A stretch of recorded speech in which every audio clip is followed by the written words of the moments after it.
The reason people pay you is because of the transformation that your talent, your time, and your tools can create for them. And so people are coming into the business and they don't want to do sales calls. They don't want to do webinars. They don't want to have conversations in the DMs. They don't want to do anything besides make money without doing the work to make the money. And I'm willing to get on the phone with people and have conversations and let them word vomit. Because the more I can get into your brain, the more I know about my audience, and the more I know about my audience, the easier it's going to be for me to sell. They say the best marketer wins, but the person who does the best market research wins.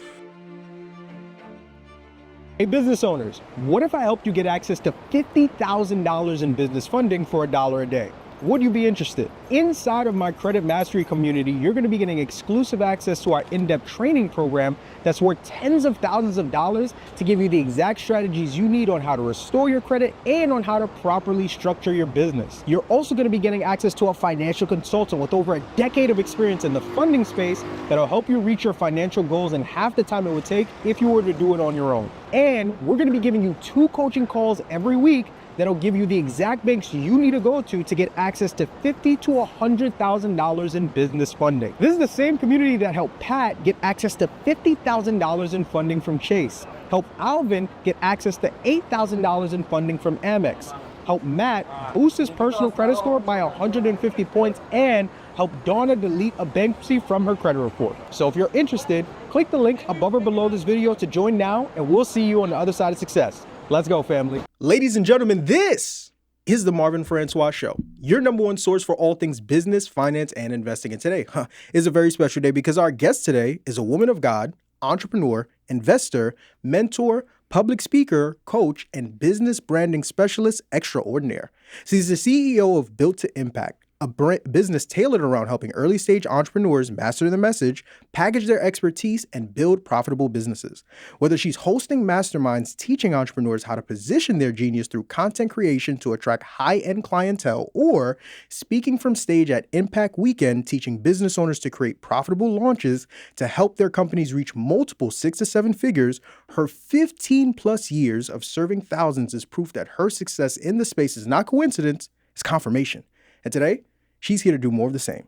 Ladies and gentlemen, from Alabama by way of Atlanta, Georgia, I'm here with the one, the only, Miss Maya Elious. What's going on, family? How are you? Hey, thank you so much. How are you? How's everything? Thank you for being on the pod. Thank you. I'm great. I'm excited to be here. I'm excited to have you. This has been a long time coming. I've been watching you from afar. You are definitely one of the most prominent names in the space where you talk about messaging, marketing, and branding. And I'm excited to get into this conversation. Thanks. Me too. Yeah, for sure. So I know I did an okay job introducing you, right? But nobody knows Maya better than the woman herself. So for those who are unfamiliar, let's get them familiar. Who exactly is Miss Maya Elious?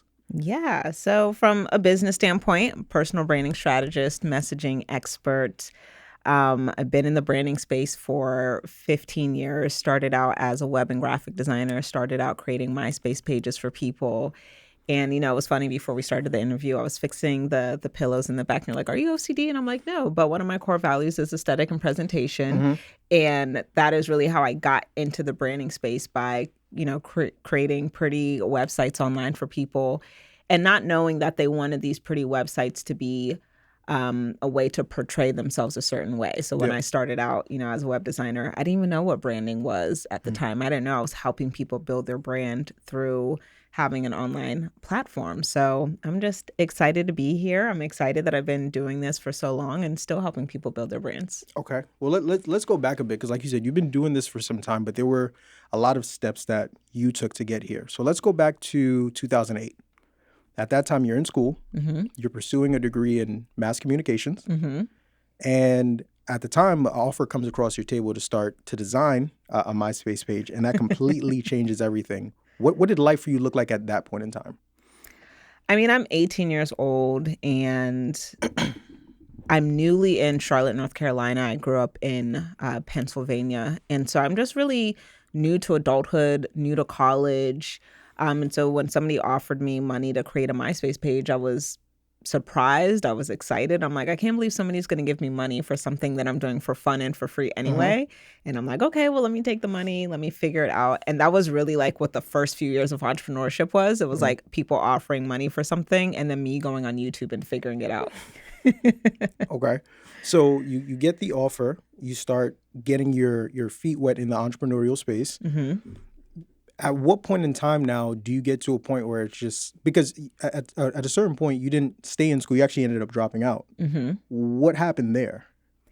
Yeah. So, first few years, I'm figuring it out. I didn't really pursue entrepreneurship. I kind of stumbled across it when somebody offered me money. And I'm like, okay, this is interesting. I didn't really know that this is how it worked. I just thought I'm first generation American to 2 Liberian parents. And so when they came to this country, they came by way of education. And so they really instilled education in me and my sister. So in my mind, I'm like, I need to go to a good college. I'm going to get a good job. I'm going to live the American dream. And so, me making money on my own without getting a formal job, without getting a degree was really shocking to me. So I started to actually get better. I started to study my craft a little bit more.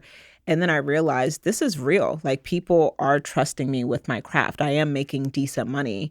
And when I dropped out of college, at this point, I'm 23 because it took me so long in the college experience because I'm focused on my business. So it's kind of like I'm halfway in and I'm halfway out. So I either would take a semester off or I would be on academic probation because I'm more focused on creating club flyers than I am in biology. So it's like, it took me a while. But by the time that I dropped out, I think I was making maybe like 3, 4, maybe finally hitting that $5,000 a month mark. And I'm like, okay, I really do want to do this full time. If I didn't have school in the way, I could really do this.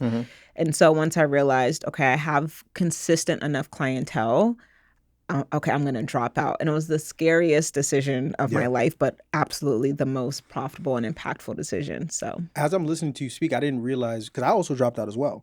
So I'm of Haitian descent. You're of Liberian descent. Coming from that African background, I think Haitians and Africans are similar in that you only really have like 3 career choices. So it's doctor, lawyer, engineer. And if you're not that, like, you are not my child. Right? Yeah. What was that conversation like with mom and dad? Because I'm sure there wasn't like, oh yeah, we believe it, you could do it, leave, right? I'm sure there was some friction there. Walk me through that. Yeah, there was some friction. I mean, obviously I dropped out and then told them after because I wasn't going to consult them about, a decision that I knew what their response would be. And so I'm like, dang, they're going to be so upset with me. They're going to disown me. And I really thought that my dad was going to be the most upset because he was like the disciplinarian and my mom is the more nurturing one. And so I was like, okay, well, let me tell mom first so then she can tell dad. So that way I'm kind of like safe. And so I remember, I'm living in Charlotte, North Carolina at the time. And I'm at one of our grocery stores called Food Lion. And I'm like randomly in the taco aisle and I'm finally just randomly like build the courage to tell her. So I'm like, okay, let me call mom. So I call her and this is in November. So we're about to have Thanksgiving break. Then we'll go into the holidays and then you go back for a new semester. And so I was like, so after Thanksgiving, I'm not going back to school. She's like, what do you mean you're not going back? I'm like, yeah, I dropped out. And she's like, what do you mean you dropped out? I'm like, yeah, so I'm not going back to school. And she instantly starts freaking out. And she's like, there are kids dying in Africa to go to school. And I'm like, I'm thinking she's dramatic. I'm like, nobody's dying to go to school. It may or may not be true. But in my mind, I don't recognize the level of privilege that I have to even be able to make that decision. I'm just 23 and I'm fearful and I'm like, girl, I'm dropping out to make club flyers. Like, what do you not get? Okay. And so she's freaking out. And so I start yelling back at her because in my mind, I'm like, she should be comforting me or at least be curious about what I'm going through. And I'm like, whatever, blah, blah, blah, whatever I say. And I just hung up on her. And so that was...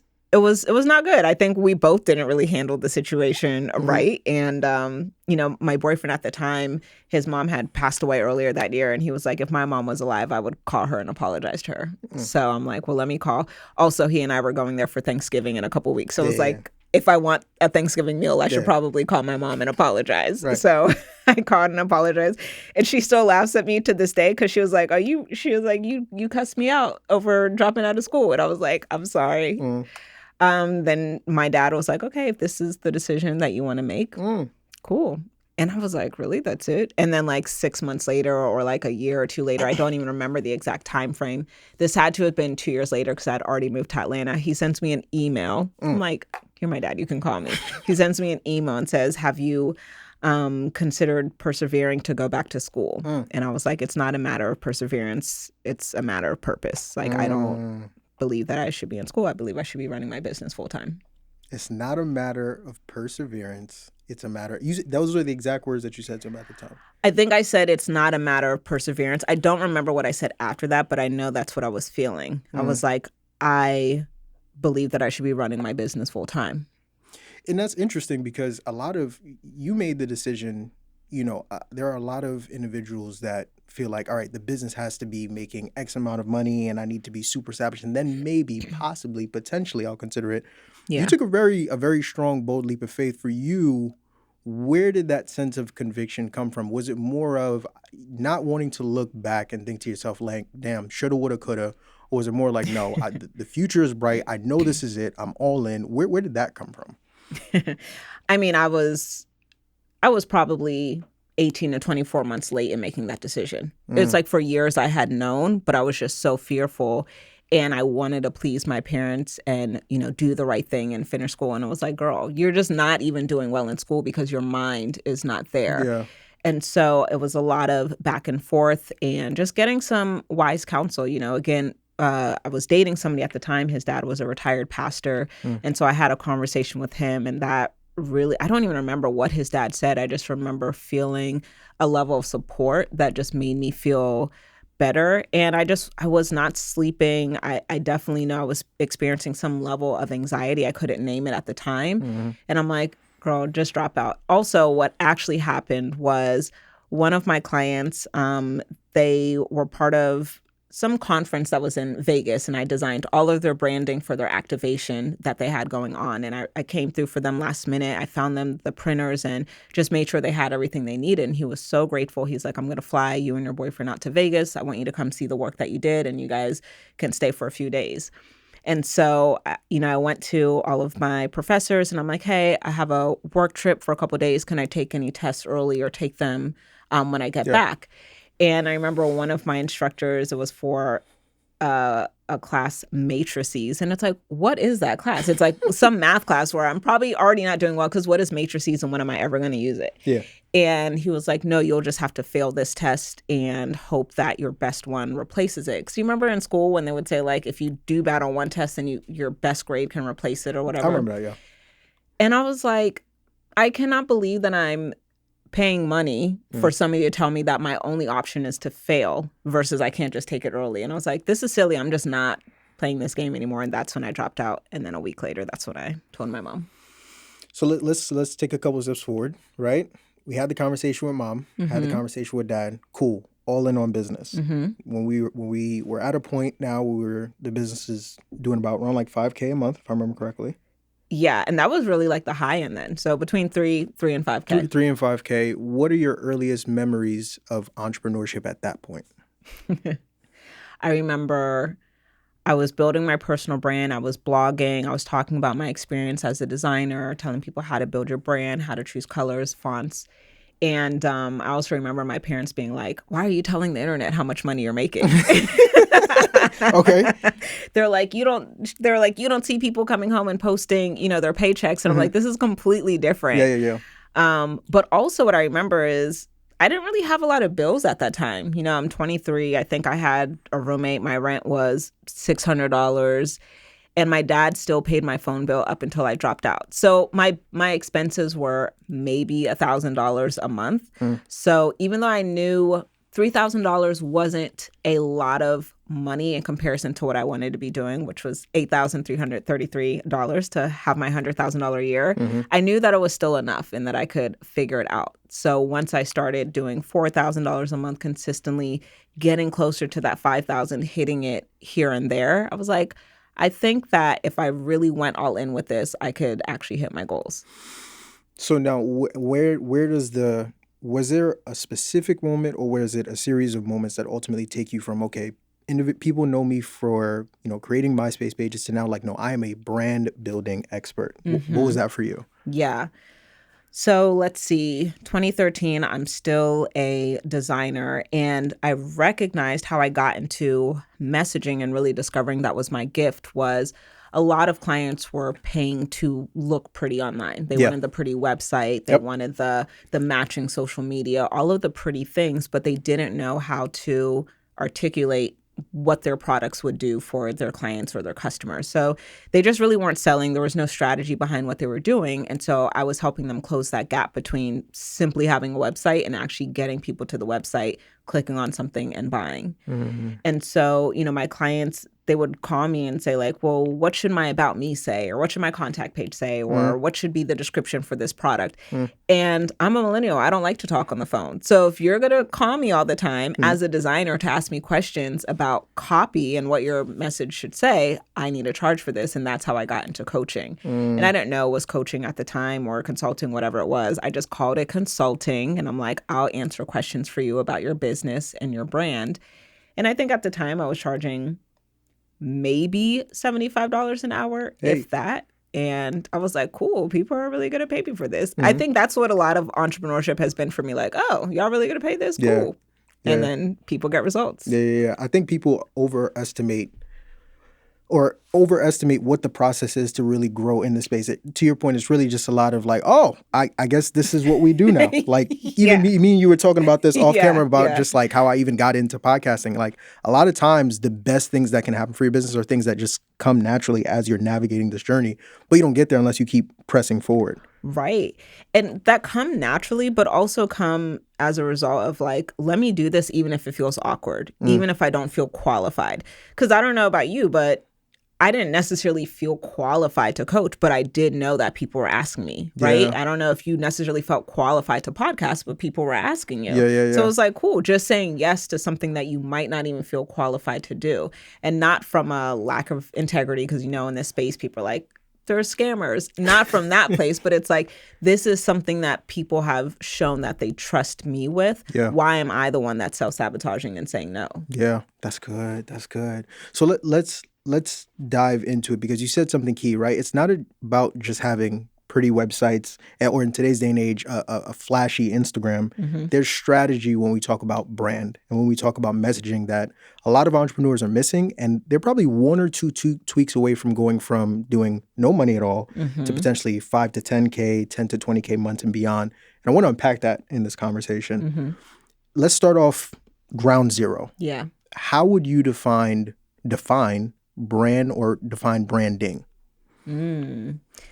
I mean, when I look at a brand, I look at your overall reputation of when someone, how do they associate with you? Like when people say Maya Elious, do they think of impacting? Do they think of Impact Weekend? Do they think of faith? Do they think of coaching, messaging? It's like, I know the specific keywords that people think about when they see my name.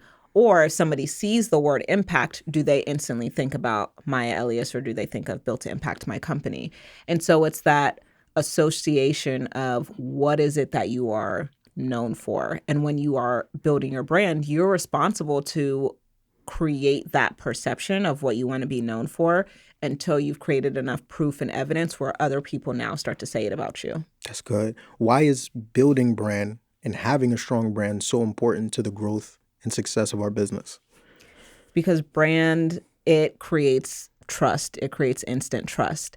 And, I was doing another podcast earlier today, and we were talking about like marketing funnels and sales funnels and how it can feel so complicated for people. And I'm like, really, with the funnel, it's about where people find you, the message that they hear, them trusting you enough to share their information, whether it's a phone number or email, them being nurtured through text, email, or whatever, and then offered a product or service, and then buying. But from the moment they find you, that level of trust has to be built, and that's really what your brand is. And so people can find you in different places, which is why you have to be cognizant about where people find you. So for example, like being on this show, a lot of people trust the people that you interview. Yeah. They trust your perspective on business. They trust your perspective on money. So there's already instantly a built-in trust that, okay, if Marvin is interviewing Maya, I'm going to at least trust enough to sit and listen to what she has to say. Yeah. Then that next level is, well, let's see what Maya then has to say. Now it's my responsibility to show up, answer questions, position myself well. That is part of my brand, how I'm showing up. Then they're like, okay, I trust her enough. She gave away a freebie or whatever it is, or I'm going to follow her. What is she consistently saying?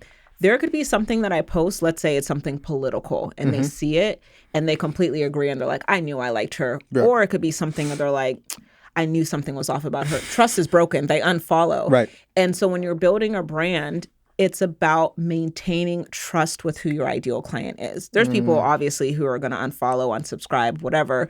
And it's like they probably weren't your people anyway. So we don't build a brand to try to attract everybody. We build a brand to maintain a level of trust and relationship with people who would deem our ideal clients. This is about to get fun. All right, let's take it up another level. Okay. We're talking about brand. You also talk a lot about brand positioning and some of the questions that go into that. You have, I don't know if I would call it a framework, but just certain questions that I've heard you ask, which is around brand, which is who are you? Who do you serve? How do you serve them? Yep. Who are you in the marketplace? What are your gifts, skills, and talents? And then what are the problems that you serve/solve? Yeah. I want to break each and every single one of those down. Okay. Simple question, but it's so multi-layered. How do we, when we talk about brand, how are we answering the question of who are you? Because I'm a lot of things, right? I'm a Haitian man. I'm a Christian. Yep. I'm doing this podcast, right? I'm a human being. But when we talk about brand, how are we answering that question? Oh, that is really good. So when we answer the question of who you are, it's interesting because I feel like that's one of the number one things that people struggle with is their identity. They don't know how to answer that question. They're like, I don't really know. And then they start to minimize themselves. Before they even answer the question, they initiate by minimizing themselves.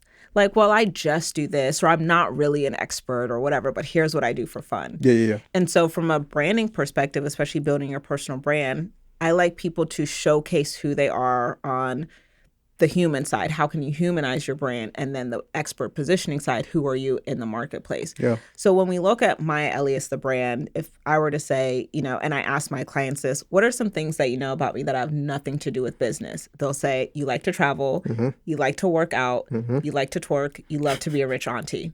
Those literally have nothing to do with business. Right. But the girls who get it, get it. Yeah. And they vibe with me just off of that. Like, she's fun, she's cool, she's living a life that I would like to have. She's traveling, she looks good.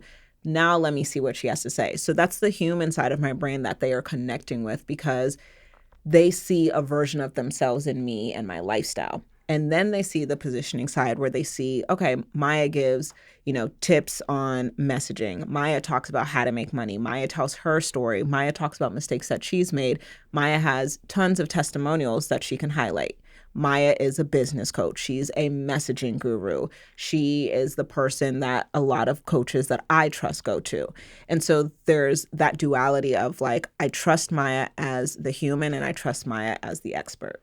That's good. All right. So if I try doing that for myself, I'm gonna go through this with you. So so there's a personal side and a business side. Yeah. So if I do me, the personal side, and someone's like, all right, what are the non-business things someone associates with me? I like to work out. Yeah. Right. I'm very heavy into like Caribbean culture. Right. So like I'm of a Haitian background, but I love learning about, Jamaicans and Trinidadians and Nigerians and Ghanaians and all these different things. What else is there? And then you just keep rattling down the list. Pretty much. Okay. You be going to Carnival? Nah, I can't dance. We don't do that. If you see me in Carnival, it's not me. That is hilarious. Yeah. Okay. Okay, but there are personal things that like it establishes that emotional connection that my audience may have with me. Yeah. That's totally separate from business. Like I just like Marvin as a person, pretty much. For sure. You know what's an easy way to do that? Talk to me. When I used to teach people blogging, so really big on blogging, 2015, 2016. And I used to say blogging is just a sophisticated rant.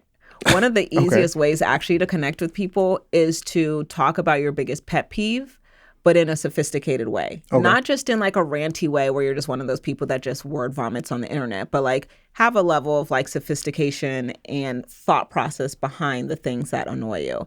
And so even when I'm teaching my clients, like, well, how do you discover your passion and what is that? Mm-hmm. Typically, when we talk about ourselves or the things that we're passionate about, we talk about the things that we love, Mm-hmm. right? And I'm like, our passion isn't really just the things that we love. It's also the things that we hate. Mm-hmm. Like when you think about the biggest movements, they are derived out of the things that we hate. Yeah. And one of the things that I hate is I hate to see when Christians operate with the lack mindset, and so they undercharge, and then they're not making enough money to just cover their basic necessities. So I've built an entire brand off of helping Christian women understand their worth, increase their rates, and make more than enough for their needs and more than enough even for their wants. And so talking about that, somebody can hear that and be like, you know what? I'm sick and tired of that too. I want to follow along with this. People like to follow mission, and people get along based off of their pet peeves and things that they don't like. Yeah. Oh, this is good, Maya. This is good. This is good. All right. Okay. That breaks down the who are we or who am I? Yep. Now we want to get into who do we serve, which is a very, very big one, right? Mm-hmm. Because especially for a lot of early stage business owners, I think one of the biggest mistakes that they make is they think everyone is their customer. Everybody is not your client. Everybody is not your customer. But there needs to be, I guess, a strategy or a framework that we give to these business owners so they understand how to identify who it is that we do and don't want to serve. Can you break that down for us? For sure. So yeah, when it comes to, building our audience, thinking about who our ideal customer is, to your point, people will be like, well, it's everybody. I can help everybody. And, generally speaking, as a business coach, business strategy is business strategy, right? It's just a formula. You create a product, you price it for profit, and you make sure that you're bringing in more revenue than you're putting out in expenses. That's business. You got to get people to buy it. Yeah. Could that advice help this person who has a business and this person who has a business who have completely different backgrounds? Yes, it could. But when you're thinking about your ideal client, you're also thinking about who you're naturally attracting. And so when I take a look at who my audience is, it's going to be primarily Black women. It's going to be primarily Christian women, then second women who are spiritual, women who want to make at least $100,000. So you're taking a look at a couple different aspects. This is kind of where the human side comes to it. Black women typically trust me because they want to receive advice from people who look like them. They're like, Maya's evidence of what's possible for me because she looks like me. She believes in the same things that I do. And so also when we're answering the question of who am I, considering what your values are, because you want to connect with people who have aligned values. Yeah. So the people that you're going to connect with, they might look like you from a demographic standpoint. You might be looking at, age range, and people are like, yeah, my audience is, Black women 30 to 45. And that's great too. So that's the first aspect of who you serve. You can create a visual picture of them. Now, the second thing that we need to really think about is what really matters to them though. What is, when we're thinking about value in our audience, what we have to take a look at is, what is their biggest pain point and what is their biggest desire? What is keeping them up? What is keeping them up at night? What are they secretly Googling? What are they asking ChatGPT that they're afraid to ask anybody else? What are the answers that they are seeking? You really want to get to know that part beyond they, live in America and they're 30 and they have 2 kids. When you fill out those little U.S. Sense survey. The little client avatar forms that y'all probably downloaded for free. Like, what age is she? But it's like, what are her hobbies? No, what is keeping her up at night and what is she ultimately seeking? That's what you really want to know. What's keeping your clients up at night and what are they seeking? Yeah. No, I'm asking you personally. Oh, mine? Yeah. Oh, they struggle with knowing how to articulate what they do.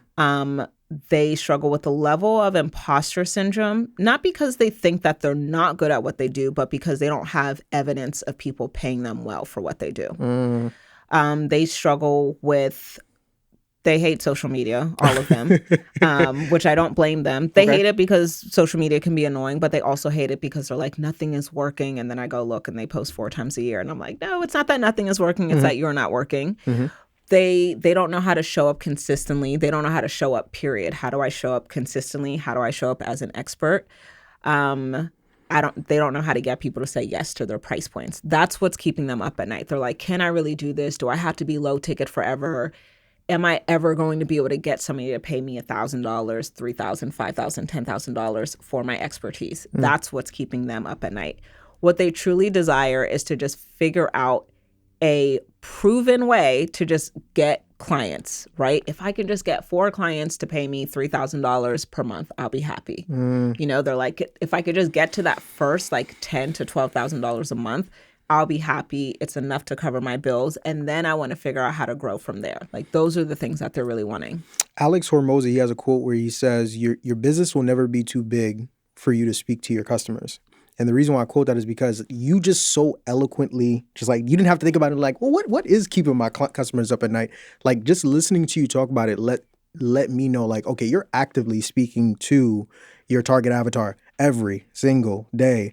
And I think that's also important for people who are watching at home as well, because wherever you are in your business right now, I don't care if you're making hundreds of thousands or if you're trying to make your first 10K, simply asking the question like, hey, what's the biggest problem that you're dealing with right now in your business or in your life? Like, those are the simple questions that can make or break how you're building the brand. And also, like you said, how we're going about or who we're serving. And then, of course, we'll transition in a second to how we're serving. But just asking those questions is super duper important. So it is. I think a lot of people disregard or minimize the market research phase of building a business. come on, Okay, let me because sit up. too many of us are feeling like we are too good to do market research. We come into entrepreneurship feeling entitled to people paying us simply because we have a skill. Yeah. And, you know, one thing that I've recognized, you know, going from being a creative, a designer, to then transitioning to doing strategy sessions, selling courses, running my own coaching programs, is that a lot of people feel entitled to be paid because they are talented.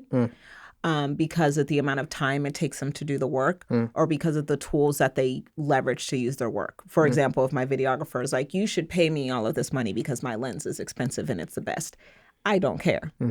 And so we don't do market research. And when we don't do market research, we don't actually know why people pay us, which is why they're not paying us. We don't know why people pay us, which is why they are not paying us. That's really what's happening. So you want to know why people will pay you? Should we talk about it? Let's talk about it. All right. We're here. So again, you think people should pay you because of your talent, right? I'm so good at what I do.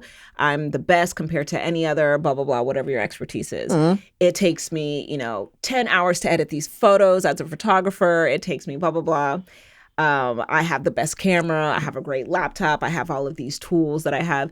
You're supposed to do all of those things. Yeah. The reason people pay you is because of the transformation that your talent, your time, and your tools can create for them. And transformation is going to be based on how do you get them from pain point to desire. And you can't get anybody from pain point to desire when you don't know their pain point and desire. And you're not going to know their pain point and desire until you have a conversation with them. And so people are coming into the business and they don't want to do sales calls. They don't want to do webinars. They don't want to have conversations in the DMs. They don't want to do anything besides make money without doing the work to make the money.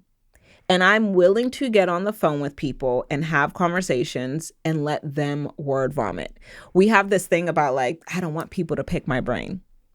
You want to pick my brain? Let's get on the phone. I'm going to pick your brain because the more I can get into your brain, the more I know about my audience, and the more I know about my audience, the easier it's going to be for me to sell. They say the best marketer wins, but the person who does the best market research wins.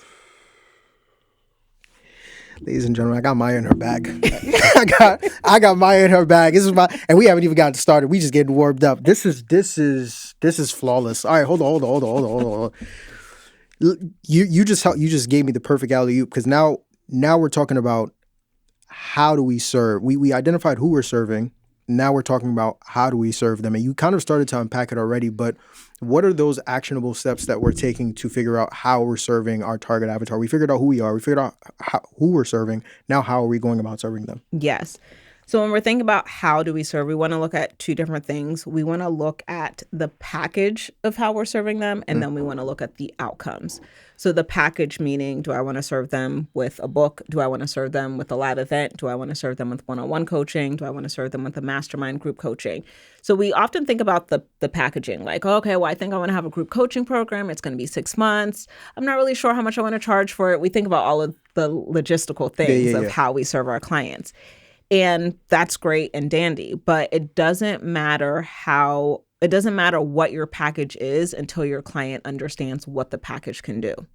What is the outcome going to be? So what will 3 months of working with you do? What will coming to your event for 3 days do for me, for my life or business? And so you have to be able to answer the question, how will somebody's life, business, family, finances, relationship, whatever your expertise is, change as a result of having access to your genius?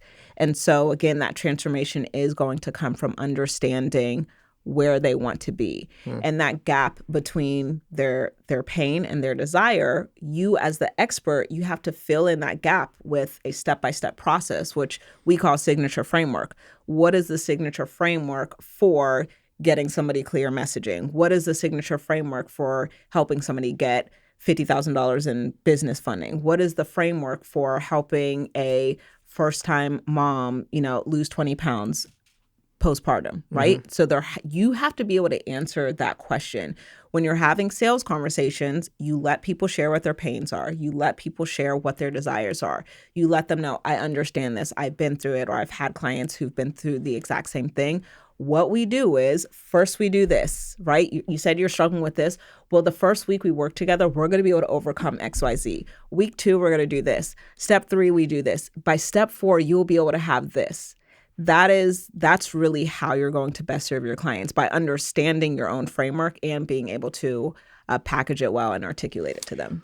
When we talk about the packaging side, now it starts to stem into another very interesting conversation, because I think that's also another thing most business owners struggle with, right? Okay, I want to serve my target audience. Do I serve them through a course? Do I serve them through this coaching program? Do I serve them through a mentorship? Do I serve them through a done-for-you service? How are you coaching your clients on? Is it an and situation where it's like you're helping them with courses and mentorships, or is it an or situation where we're doing, well, you only want to serve them with mentorship, stay away from courses? Like, what's that approach? Yeah. So I help my clients do, courses, one-on-one coaching, group coaching, membership, workshops, whatever it is they desire to do. But we do kind of take a look at some things.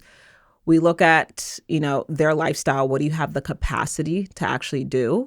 We look at the level of trust that they have built or not built online. I think done for you is like the easiest way to get started, because you're really not having to prove much. You're either going to build a website or you're not. Like with coaching, you have to build a little bit more of trust, because now the client has to do the work based on what you have coached them on.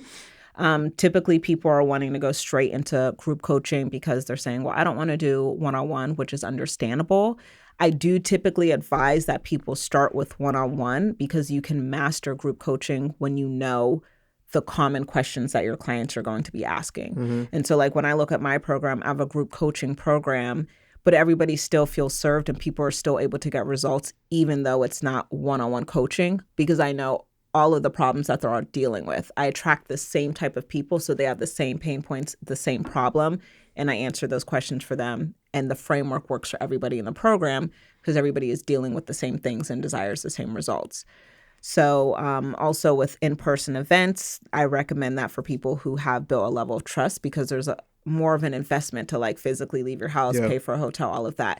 So I can help my clients with all of those, because I've been able to make 6 figures or even 7 figures with all of those different offers. But I do take a look at, are you ready to start here? Should you start with this? What is the level of transformation that you're wanting to have? I know for sure that with coaching, you're going to have a higher level of transformation than if you sell a course, because just having access to somebody to ask questions on things that you might not be clear on, or you implemented something from the curriculum, but you need feedback on it. And so it just really depends, like, what's your end game? What is your end game? Do you have capacity? How much transformation do you want them to have? How much access do you want them to have?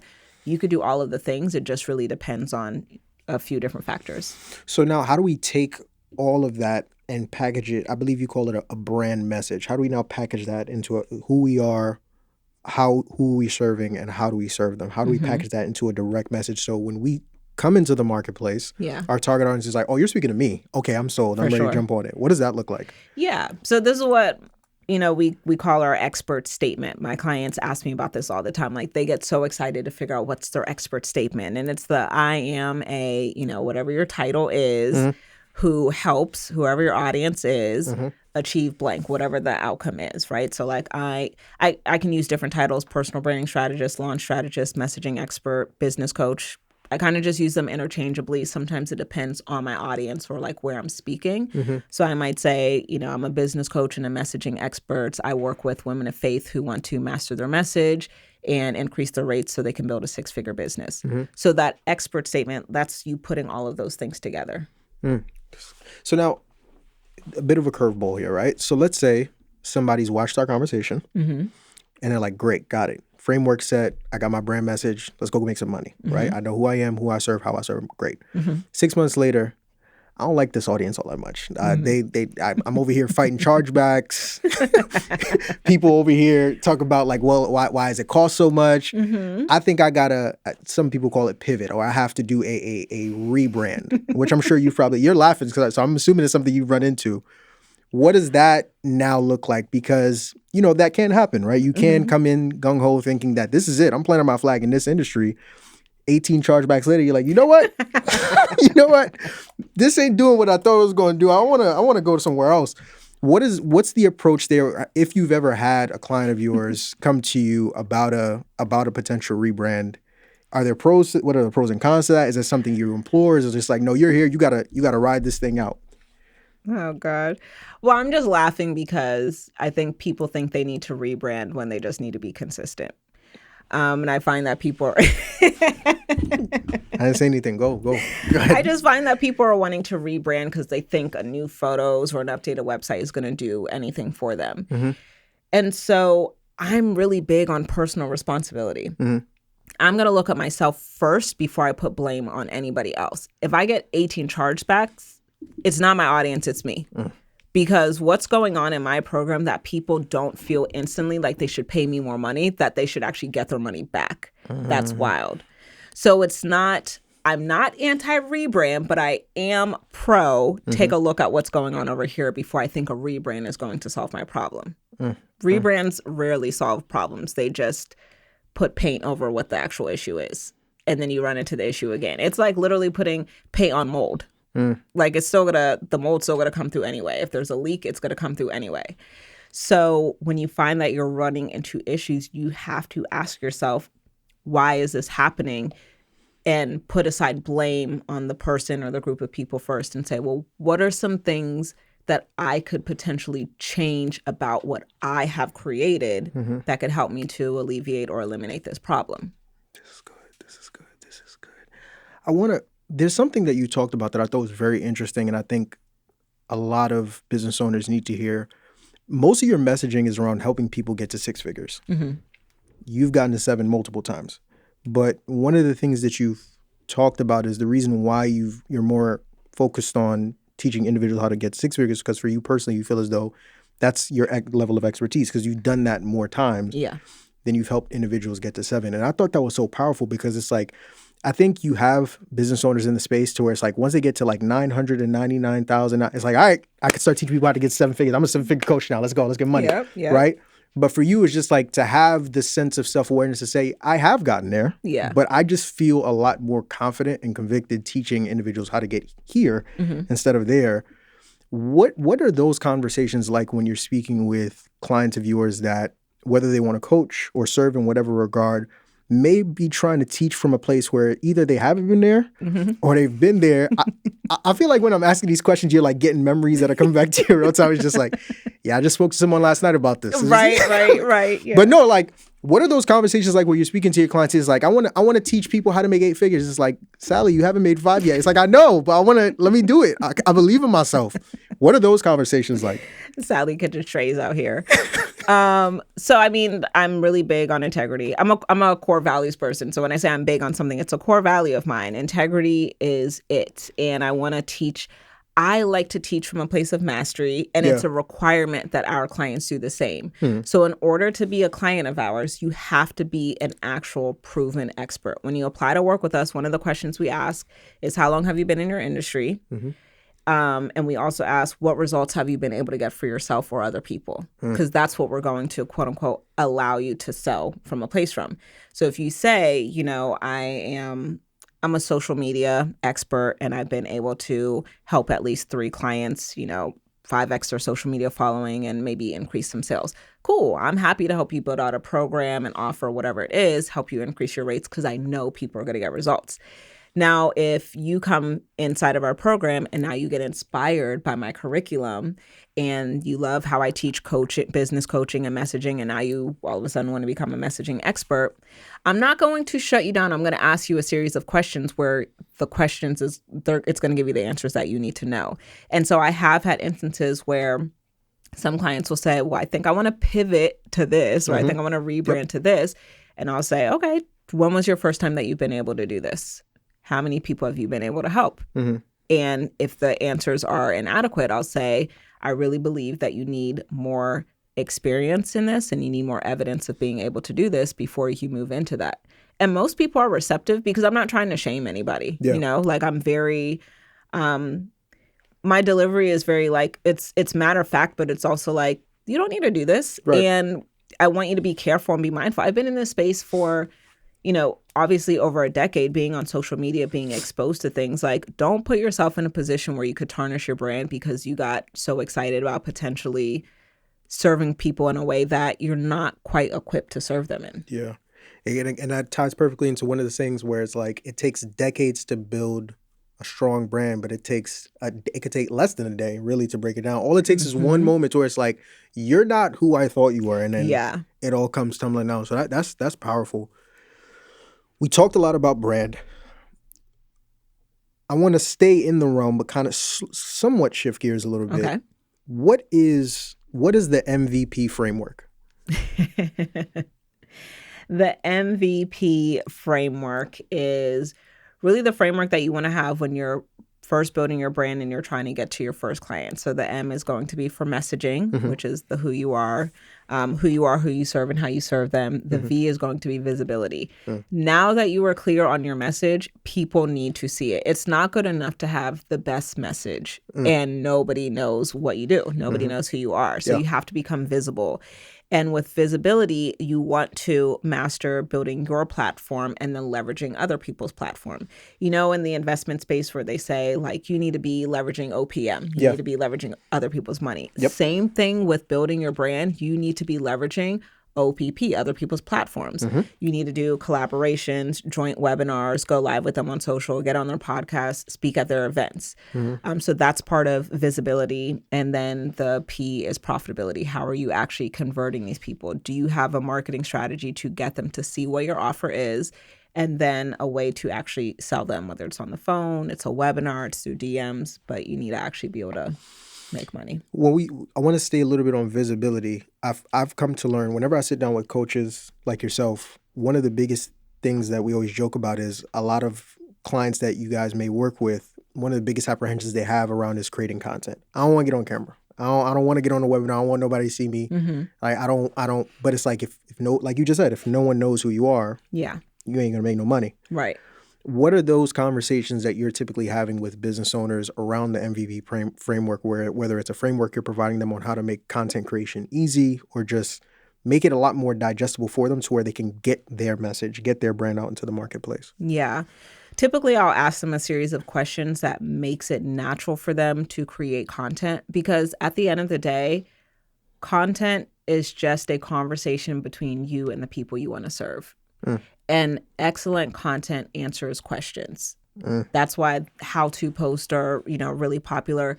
Again, when you actually think about your audience and solving their problems, and you really want to get into their hearts and their minds, and you're thinking, what are they searching for on YouTube? What are they asking ChatGPT? What are they searching for on Google in a private browser because they're embarrassed? And so when you're thinking about the questions that they're asking, think about how would I answer this question? Right? How to have your first $5,000 month, even if people say your prices are too high. How to become a high ticket coach, even if you've never sold anything for more than $500. How to do this, even if blank, right? Because they're typically searching for how to do something, but then they also have that doubt of like, but what about this?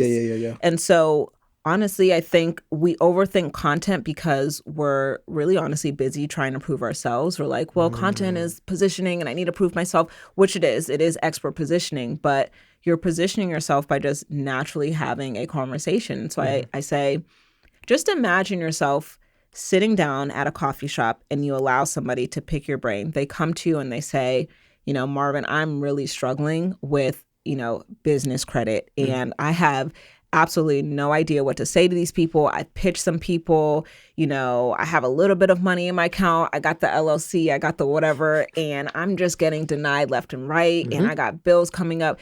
You're hearing their heart. You're hearing some of their desires. You're hearing some of their embarrassments. And if you naturally, especially as people who are generous and we're givers, we would have answers for them.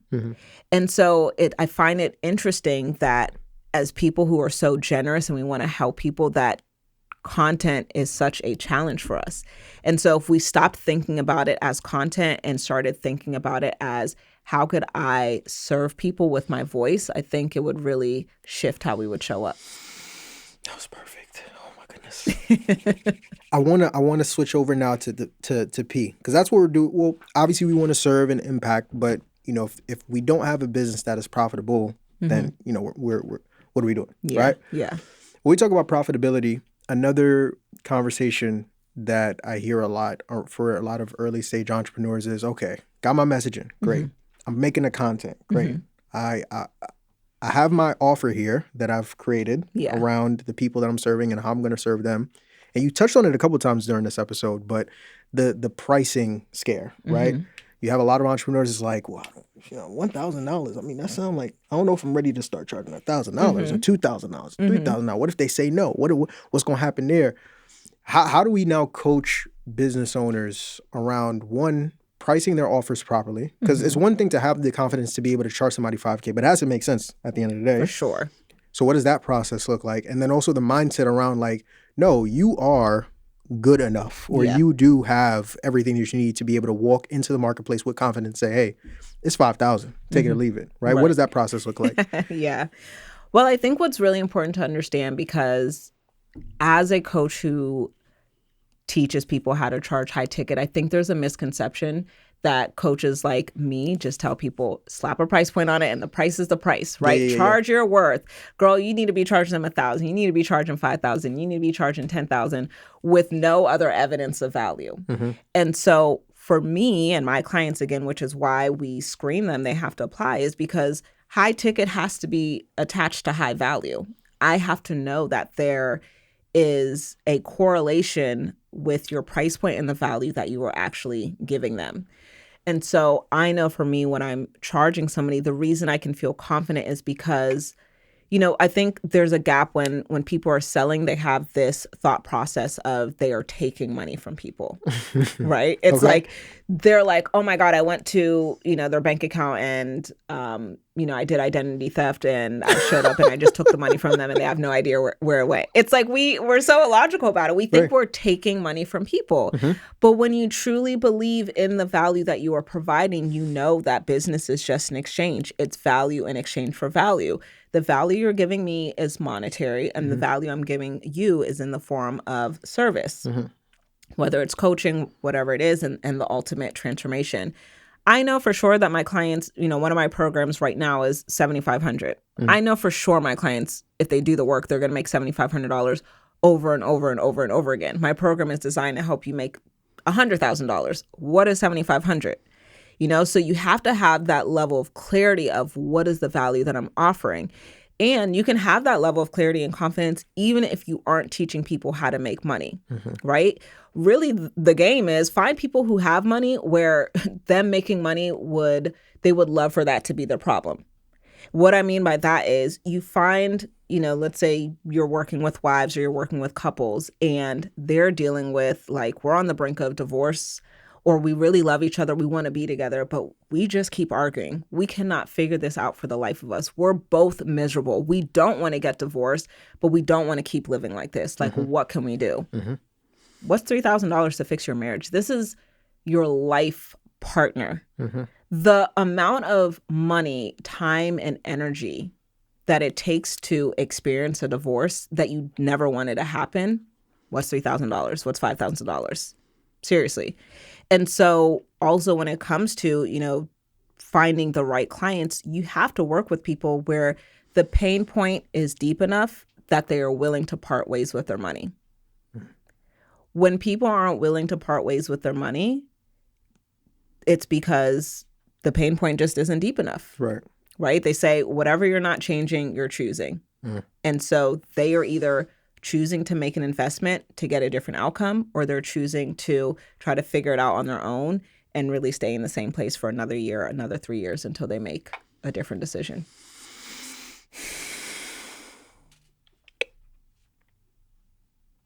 I might walk out this podcast studio. This is good. This is very, very good. This is so for you now, like you said, you personally, you've been in the space for 15 plus years. You've amassed immense amount of success.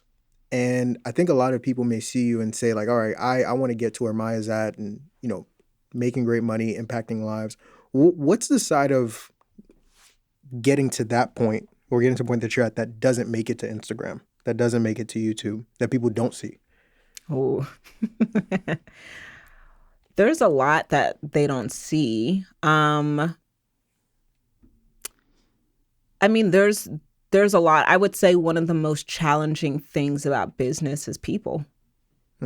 I think it's the amount of people that rely on me. So I would say people in terms of the amount of clients that I work with. And I love my clients. I'm very particular about who I allow to be a client. So I absolutely love them. And working with my clients, there's different personalities. I pray over my clients.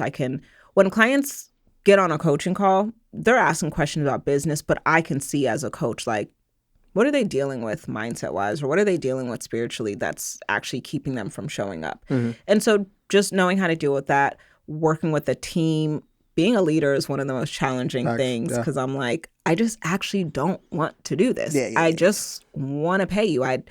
To me, one of the most challenging things about being a leader that I continue to work on is you have to be able to pour into your team where you're actually coaching your team to a certain extent.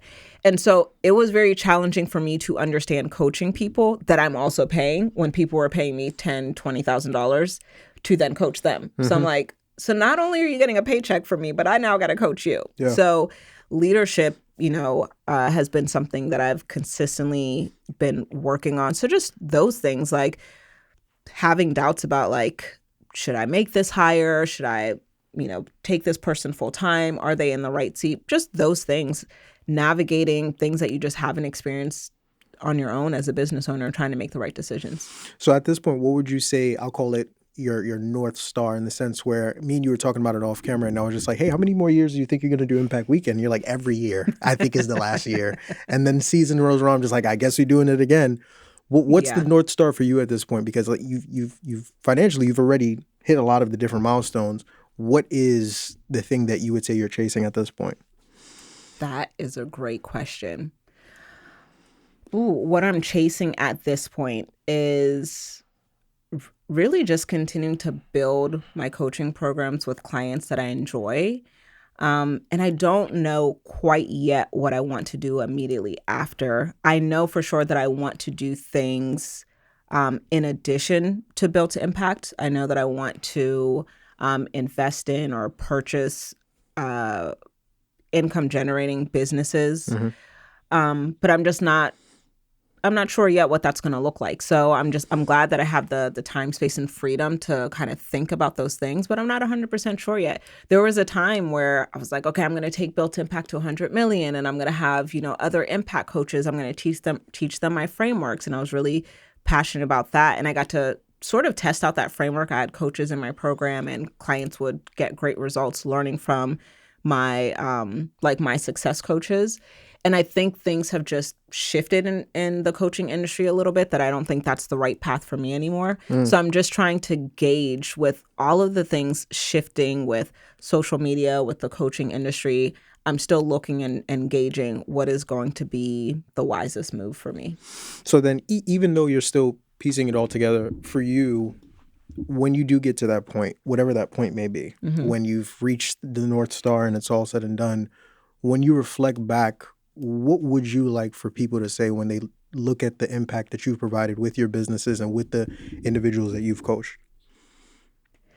I want people to be able to look at the Maya Elious brand, the Built to Impact brand, and say, Maya helped add more integrity to the coaching space. Mm. One, because she had integrity, but because of the people that she helped launch into the coaching space. Somebody, it actually ended up being my estate planning lawyer. She came to Impact Weekend and she was like, one of your clients helped save my marriage. Mm. And I was like, wow. And it was somebody who had worked with me years prior. She actually came back to Impact Weekend and I got to see them together. And she was like, you helped her put together a coaching program. And then she marketed it. And I think in her second year of running the program, I joined the program because my husband and I just were not on the same page. And I joined her program. And now we're better than we've been in years. And I'm like, whew. That to me is true impact, not the people I'm directly helping, but the people who are directly impacted as a result of who I helped. And now her kids being able to be in a happy home. Like, wow, a little girl's life is impacted because I was brave enough to create a coaching program and to sell it. And then my client was brave enough to then do the work and then to sell the offer. And then her client was brave enough to say, I think I need to invest in this program. And she did the work. That's really what I love to think about when I think about the work that I'm doing. Hi, Elious. Thank you for coming on the podcast. This was a very insightful conversation, a very powerful conversation. I'm excited for the potential for part 2. I know we have to get you out of here. Before we do, let the people know where they can find you and let them know what you have going on.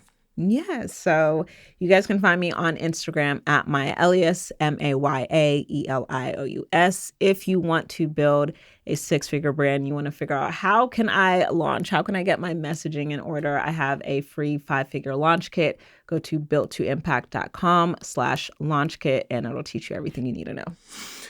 And ladies and gentlemen, if you haven't already, what are you doing? Take a second, take a minute, take an hour out of your day right here, right now to go ahead, hit the like button, tell a friend to come back and rewatch again. And as always, my name is Marvin Francois. That's Maya Elious. Y'all have been good. We've been great. This has been amazing. Thank you all and God bless. Peace.